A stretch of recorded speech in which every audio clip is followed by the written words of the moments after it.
तो आज हम बात करने जा रहे हैं हमारी जो दूसरी बुक है एटॉमिक हैबिट। तो ये जेम्स क्लियर की बुक है। तो अब हम अपने जो बुक समरीज़ के सिलसिले को आगे बढ़ाते हुए इसके हम जो हैं लेसन्स उनको देखेंगे।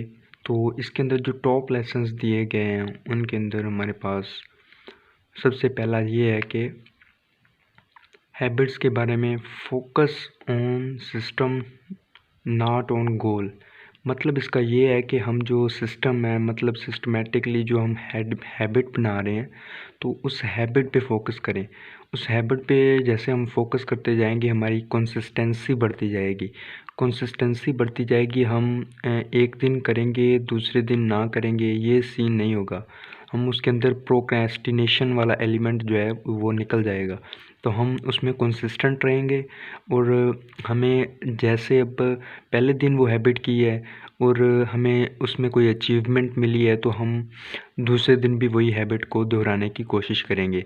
और अगर हमने पहले दिन वो हैबिट की है और दूसरे दिन छोड़ देंगे तो दूसरे दिन हमें चूँकि वो अचीवमेंट नहीं मिलेगी तो यकीनन हम तीसरे दिन फिर वो उस हैबिट को फॉलो नहीं करेंगे। तो इसमें यही है कि सिस्टम को फॉलो करें। अपना गोल को अगर आप देखेंगे तो ये क्योंकि गोल अचीवमेंट के लिए आपको जो अरसा दरकार है वो आपको एग्जैक्ट नहीं पता होता, इसलिए उसकी बेस पे आपकी हैबिट को मजबूत करना मुश्किल होता है। तो आप उस सिस्टम हैबिट को यानी कि वो फॉलो करें तो उस हिसाब से आप कंसिस्टेंट रहेंगे और डेली की अचीवमेंट जो होगी उसके ज़रिए आप जो हैबिट है उसको लेके आगे चल सकते हैं। इसी तरह वो दूसरे पॉइंट में वो कहते हैं कि जो है आपकी जो हैबिट है उसको ओब्वियस बनाएं। मतलब इसका ये है कि हैबिट जो हो वो आपको नज़र आ रही हो। अगर आपने जिम जाना है तो आपको नज़र आ रहा हो इसी हिसाब से कि मैंने जिम जाना है, मैंने मसल्स डेवलप करने हैं। तो उसके लिए क्या नाम है आपकी हर वक्त उस जो आपका माइंड है ना वो उस वक्त क्या नाम है उस हैबिट की तरफ चला जाए। जब आपका वक्त हो ऑटोमेटिकली चला जाए। तो उसके लिए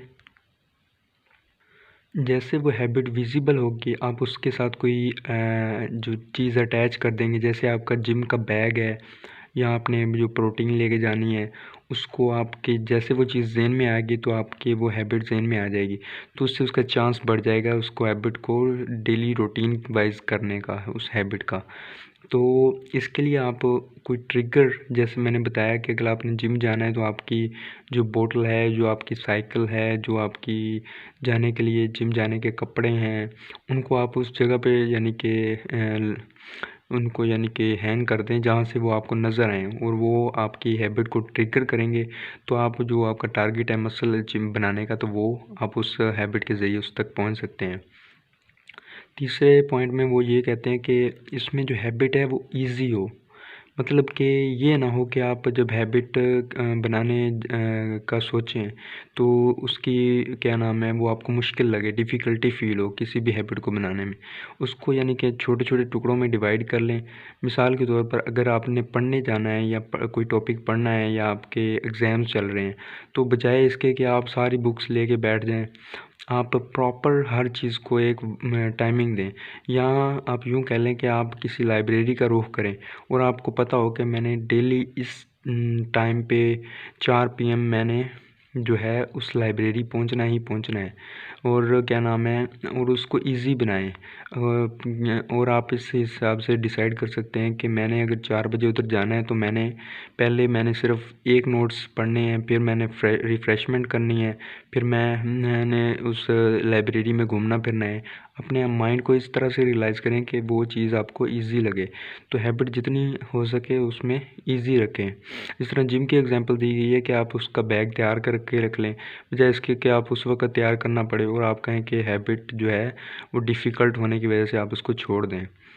जो चौथा उसमें वो बताता है कि जो वो आपकी बिहेवियरल स्टडीज़ हैं उसके बारे में वो बताता है कि एक जो हैबिट है आपकी उसमें ट्रिगर होना चाहिए जो चीज़ आपको रिमाइंड करवाता रहे हैबिट के बारे में।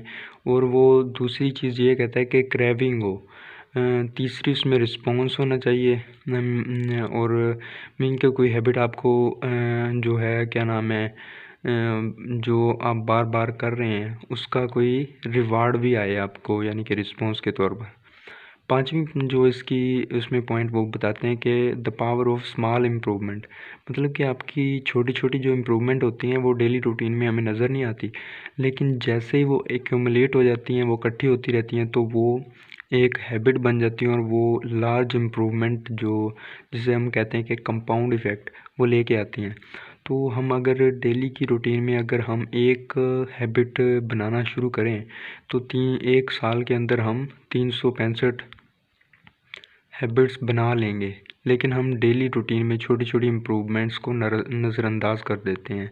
तो वो इस पे ज़ोर देता है कि छोटी छोटी इम्प्रूवमेंट्स बहुत बड़ा इफ़ेक्ट जो है पैदा करती हैं। तो आप छोटी छोटी इम्प्रूवमेंट डेली बेसिस पे अपने अंदर करना स्टार्ट करें। इस तरफ वो कहता है कि जो हैबिट हो उसको अट्रैक्टिव बनाएं, उसको यानी कि इस तरह तरीके से लेके चलें कि वो ना आपको इन्जॉयमेंट दे, आपको रिवार्डिंग हो, आपको सेटिस्फाइंग हो, यानी कि उसके साथ आप जितना ज़्यादा हैबिट अट्रैक्टिव होगी, इन्जॉयबल होगी, उतना ज़्यादा यानी कि आप उसमें सेटिस्फाइंग फील करेंगे और आप उसको स्टिक रहेंगे, आप उस हैबिट को छोड़ेंगे नहीं।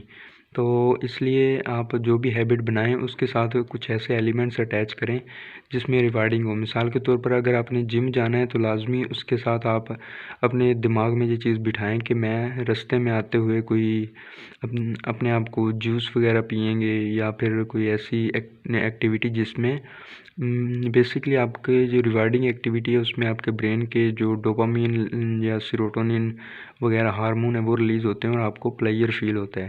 तो वो चीज़ आपको यानी कि ट्रिगर करने की ज़रूरत है जब भी कोई हैबिट बनाए। तो इसके बाद वो जेम्स क्लियर कहते हैं कि जो हैबिट होनी चाहिए वो सेटिस्फाइंग होनी चाहिए। मीन कि आप जब किसी हैबिट को करें तो आपको एंड पे उसमें सेलिब्रेशन फील हो, आप गुड अच्छा फील करें। अगर आप मिसाल के तौर पर पढ़ने बैठे थे तो आप पढ़ने पे एंड पे बोर फील ना कर रहे हो, बल्कि आप सेलिब्रेट कर रहे हो कि मैंने आज इतने चैप्टर मुकम्मल कर लिए, और ये आपका रिवार्ड होगा। तो जो ये चीज़ आपको अट्रैक्ट करेगी और आप उसको हैबिट को दोबारा रिपीट करेंगे। लेकिन अगर उसका एंड रिज़ल्ट एक बोरिंग चीज़ हुआ तो वो आप फिर हो सकता है कि उस हैबिट को छोड़ दें। और हैबिट के लास्ट जो उसका पॉइंट है उसमें यही कहते हैं कि हैबिट जो होती है वो मोटिवेटेड होनी चाहिए, ना कि वो बंदे को टायरसम या बंदे को बोर कर दे। तो जितनी ज़्यादा बंदे को मोटिवेटेड रखने वाली हैबिट हो तो वो उतनी ज़्यादा ज़बरदस्त होगी। तो ये तो थी हमारी आज दूसरी समरी जो हमारी जेम्स क्लियर की बुक है एटॉमिक हैबिट। उसमें हमने जो टॉप के लेसन्स थे उसको हमने स्टडी किया है और हमने आपके सामने उसको पेश किया है, जो उसकी डेप्थ का जो नॉलेज था, ताकि आप बुक पढ़ने से पहले उसको आपको पता चल जाए कि इसके अंदर जो मेन पॉइंट हैं, जो मेन थीम है वो क्या है, ताकि हर टॉपिक के मुताबिक आप उसको फिर मज़ीद बुक को अपनी अच्छे तरीके से डेप्थ में पढ़ सकें। किसी भी बुक को बंदा तब पढ़ता है जब बंदे को पता हो कि मुझे इसमें से क्या हासिल होगा। तो अगर आपको इसमें से जो मेन थीम है, समरी है, रिज़ल्ट पता चल जाए तो आपको वो बुक पढ़ना ज़्यादा इजी और आसान हो जाएगा। तो देखने का शुक्रिया, और आगे हम इसको दोबारा अगली समरीज़ हमारी जारी रहेंगी जो सीरीज़ हमने बनाई हुई है। तो ये आज की दूसरी समरी है और मज़ीद आगे आती रहेंगी। शुक्रिया।